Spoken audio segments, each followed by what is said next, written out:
राजनगर का छोटा सा कस्बा अपनी रौनक और मेलजोल के लिए मशहूर था। यहाँ एक परिवार रहता था, शर्मा जी का। उनकी बेटी काव्या होशियार और सादगी पसंद थी। जब उसकी शादी की बात चली तो हर कोई यही सोच रहा था कि समारोह बड़ा और भव्य होगा।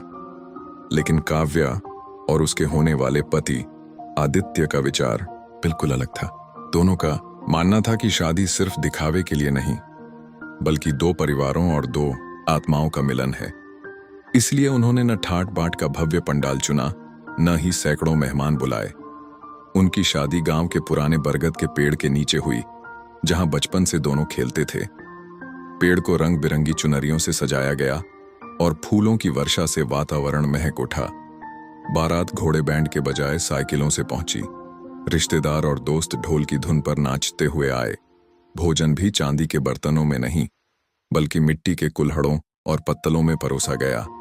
स्वाद वही था, पर अपनापन और भी गहरा हो गया।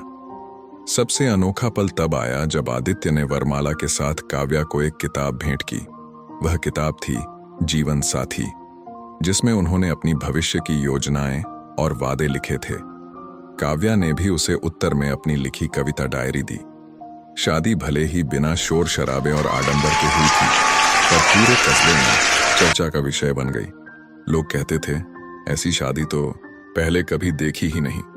ये सच में अनोखी थी। काव्या और आदित्य की शादी के बाद का जीवन भी उनकी शादी की तरह ही अनोखा रहा।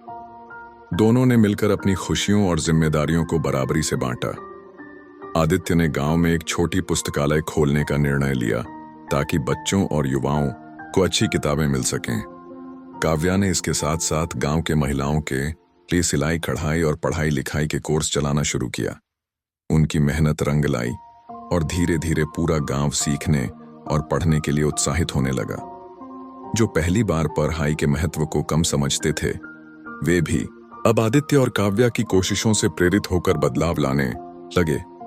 शादी का वह बरगद का पेड़ जहां उनकी शादी हुई थी, अब गांव का एक खास स्थल बन गया था, जहां हर रविवार को मेलजोल और सांस्कृतिक कार्यक्रम होते।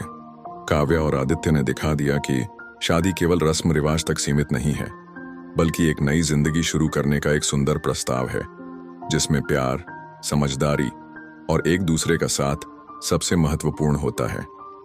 उनकी ये अनोखी शादी गांव के लिए प्रेरणा बन गई, और कभी-कभी तो लोग उन्हें मिलने आकर कहते, काव्या और आदित्य, आपकी शादी और जिंदगी दोनों ही अनोखे और खूबसूरत हैं।